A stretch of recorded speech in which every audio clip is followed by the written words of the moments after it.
আরবের মদিনা থেকে প্রায় ১৩০ কিলোমিটার দূরে বদরের অন্যান্য প্রান্তর অবস্থিত।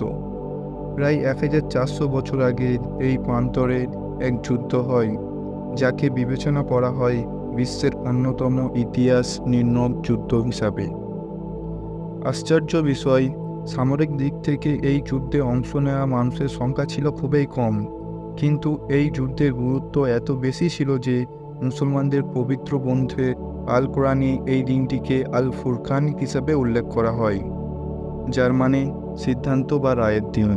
মদিনায় হিজরতের আগে মক্কার স্থানীয়দের বিরোধিতার মুখে পড়তে হয়েছিল মুসলমানদের, তবে পরবর্তীতে মক্কা ও মদিনার মধ্যে যুদ্ধের নেপথ্য এটাই একমাত্র কারণ। দ্বিতীয় হিজরি বর্ষের রমজান মাসের ১১ তারিখে মক্কায় একজন গোত্রপ্রধান ওমর বিন আল আদরামি দুর্ঘটনাবশত মুসলমানদের হাতে নিহত হন।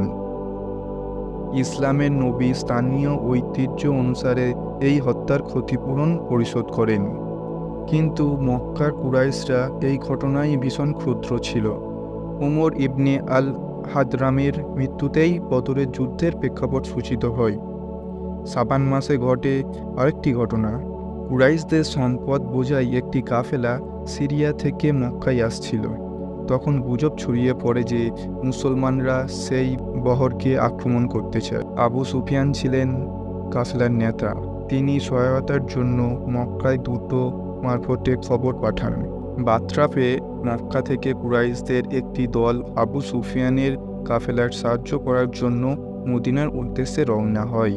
সিরিয়া থেকে আগত কাফেলা মক্কায় পৌঁছে গিয়েছিল ঠিকই, অর্থাৎ কুরাইশদের উচিত ছিল মদিনার দিকে যাওয়া কাফেলাকে ফেরত আনা, কিন্তু আবু জেহেলের ফিরাফিরিতে তারা মদিনার দিকে অগ্রসর হতে থাকে। আবু জেহেল বলেন, আমরা মদিনার মুসলমানদের মেরে তবেই বাড়িতে ফিরব। ১৬ই রমজান তারা বদর নামক স্থানটিতে শিবির স্থাপন করেন। বলা হয়ে থাকে এই পক্ষের লোক সংখ্যায় ছিল ৯০০ থেকে ১০০০ জন। তারা সবাই ছিল সশস্ত্র। সংবাদ পেয়ে ১২ই রমজান ইসলামের নবী বদরের উদ্দেশ্যে অগ্রসর হন। ১৭ই রমজান ৩১৩ জন সঙ্গী নিয়ে তিনি ময়দানের কাছাকাছি পৌঁছান। তখন পর্যন্ত কুরাইশদের মধ্যে শান্তিপ্রিয় কিছু ব্যক্তি যুদ্ধ এড়ানোর চেষ্টা করেন, কিন্তু আবু জেহেলের একগুঁয়েমির কারণে তাদের প্রচেষ্টা সফল হয়নি। ফলে যুদ্ধের দামামা বেজে ওঠে। যুদ্ধের কৌশল অনুযায়ী মুসলমানদের সেনাদের দায়িত্ব নির্ধারণ করে দেওয়া হয়। জুবায়ের বিন আল আওয়ামকে একটি দলের অধিনায়ক মনোনীত করা হয়। উদ বিন ওমরকে নির্দেশ দেওয়া হয় মাসরায় অবস্থান নিতে, আর এর মধ্যে মূল নেতৃত্ব ছিল নবী সাল্লাল্লাহু আলাইহি ওয়াসাল্লামের। বাহিনীর পেছনের অংশে থাকা কমান্ডো অফ সাকাহ দায়িত্ব কায়েস ইবনে সাসা এর ওপর নিপত্ত করা হয়।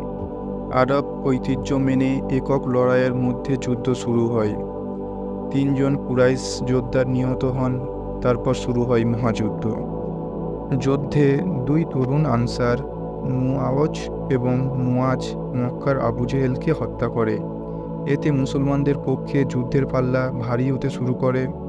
কুরাইশরা সংখ্যায় অনেক বেশি ছিল ঠিকই, তারপরও যুদ্ধে নবী সাল্লাল্লাহু আলাইহি ওয়াসাল্লামের নির্দেশে মুসলমান যোদ্ধারা আকস্মিক কুরাইশদের ওপর আক্রমণ করে। এই আকস্মিক আক্রমণ যুদ্ধের চেহারা পাল্টে দেয়, আর কুরাইশ বাহিনী পদদস্ত হয়ে পড়ে। সিদ্ধান্ত হয় ৪,৪০০ দিরহাম মুক্তিপণের বিনিময়ে তাদের মুক্তি দেয়া হবে, আর যারা লেখাপড়া জানত তারা ১০ জন আনসারের সন্তানকে লেখাতে ও পড়াতে শেখাবে। এই যুদ্ধ ছিল নানা দিক থেকে গুরুত্বপূর্ণ। সম্ভবত সেই কারণে এটিকে বিশ্বের কয়েকটি নির্ধারক যুদ্ধের অন্যতম হিসাবে গণ্য করা হয়, যদিও সংখ্যাগত দিক থেকে এটি বড় কোনো যুদ্ধ নয়। ক্যামব্রিজ ইস্ট অফ ইসলামের অনুসারে এই যুদ্ধের রাজনৈতিক ও ধার্মিক ২ ধরনের প্রভাব ছিল। বইটি থেকে জানা যায় মক্কার যেসব গুরুত্বপূর্ণ নেতা মারা যান তাদের ছিল দৃঢ় প্রশাসনিক ও ব্যবসায়িক দক্ষতা। সংখ্যা গরিষ্ঠতা সত্ত্বেও মক্কার যোদ্ধারা পরাজয়ের পরে একদিকে তাদের আত্মবিশ্বাস কমে যায় এবং মর্যাদাহীন হয়, অন্যদিকে এই যুদ্ধের পর বদরের ওই বাণিজ্যিক পথ ব্যবহারে ঝুঁকিও হ্রাস পায়। হাদিস অনুসারে সমগ্র অঞ্চলে এই পরাজয়ের কথা রটে যায়। অসম্মান এড়িয়ে মক্কার লোকেরা কোনোরকম উচ্চবাচ্য ছাড়া নীরবে শোক পালনের সিদ্ধান্ত নেয়। বলে দেওয়া হয় কেউ যেন কোনো কবিতা ও নিয়তে স্মরণ না করে। এই নীরব শোকের পাশাপাশি যত তাড়াতাড়ি সম্ভব বদরের পরাজয়ের প্রতিশোধ নেওয়ার তাড়না ছিল তাদের। বদরের যুদ্ধে মুসলমানদের আত্মবিশ্বাস বাড়িয়ে দেয়, তাদের ধর্মবোধ প্রবল হয়, নিজেদের এবং ধর্মের শ্রেষ্ঠত্ব ব্যাপারে উপলব্ধি জাগে তাদের মনে। এই যুদ্ধের পর মুসলমানরা এই অঞ্চলের একক শান্তি হিসাবে আবর্তিত হয়, যা রাষ্ট্র হিসাবে মদিনাকে আরও শক্তিশালী করে তোলে। মদিনার বসবাসকারী ইহুদিরাও বিমোহিত করে। সাময়িক দৃষ্টিকোণ থেকেও অন্যতম গুরুত্বপূর্ণ ছিল বদরের যুদ্ধ, কারণ এই প্রথমবার মুসলমানরা নবী সাল্লাল্লাহু আলাইহি ওয়াসাল্লামের নেতৃত্বে যুদ্ধে লিপ্ত হন। মুসলমানরা পরাজিত হলে ইসলামের অস্তিত্ব সংকটে পড়ত, এমনকি পৃথিবী থেকে নিশ্চিহ্ন হয়ে যাওয়ারও সম্ভাবনা ছিল। তাই এই দিনটিকে কোরআনে বিচার দিবস বলা হয়। মুসলমানরা যুদ্ধের ময়দানে প্রথমবারের মতো নিজেদের শক্তির পরীক্ষা করার সুযোগ পেয়েছিল। সেই দিক থেকে এটি ছিল নির্ণায়ক যুদ্ধ।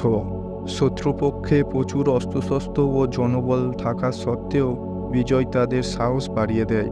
এর প্রভাবে অন্যান্য গোত্রের মানুষদের মধ্যে মুসলমানদের সমর্থনের প্রতি আগ্রহী জাগে। তাদের আস্থা তৈরি হয় মুসলমানদের ওপর। এই বদরের যুদ্ধের কারণে ইসলামের বুনিয়াদ মজবুত হয় এবং মুসলমানরা শক্তি হাসিল করে। এই রকম ইসলামিক কন্টেন্ট পেতে এই চ্যানেলটিকে সাবস্ক্রাইব এবং বেল আইকন অল করে দিন।